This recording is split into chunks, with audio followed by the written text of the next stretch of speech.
আসসালামু আলাইকুম। Hello everyone, welcome back to my channel.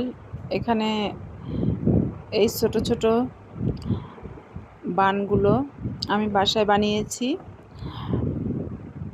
আর এগুলা বানানোর পর তেলে ভেজে নিয়েছিলাম। আমি অবশ্য এগুলো বান আগেও বানাইছি পারফেক্টভাবে।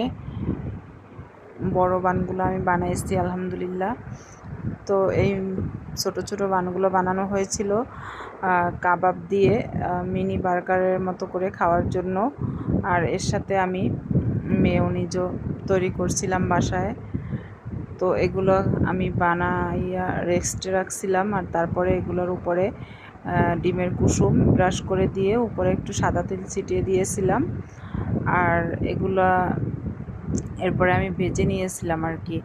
এগুলো আমি বেক করিনি। তো এই তো দেখতে পাচ্ছেন এখানে, এইটা হচ্ছে ফাইনাল লুক আমার বেছে নেওয়ার পরে। আর এগুলো চাইলে বেকও করা যায় চুলাতে অথবা ওভেনে। তো আমি এগুলো ভেজে নিয়েছিলাম। আর এইখানে যে দেখতে পাচ্ছেন এগুলা গরুর মাংসের কাবাব। আর এই কাবাবগুলো খুবই এতটাই মজা ছিল যে এগুলা মানে মুহূর্তের মধ্যেই সবাই হাতে হাতে খেয়ে ফেলছিল। খুব মজা ছিল কাবাবগুলো, অনেক টেস্টি এবং একদম পারফেক্ট ছিল কাবাবগুলো।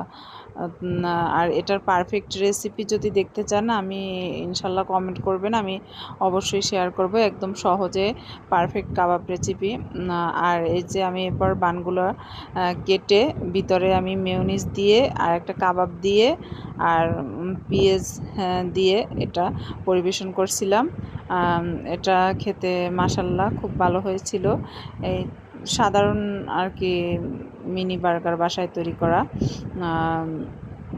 এটা যদি দেখতে চান পরবর্তীতে পুরো রেসিপি সহ ভিডিও, তাহলে অবশ্যই কমেন্ট করবেন। আর এটা কিন্তু বাসায় সন্ধ্যার নাস্তা হিসেবে বেস্ট ছিল। তো আমি মাঝে মধ্যেই বাসায় এটা সেটা বানিয়ে থাকি, আপনারা জানেন।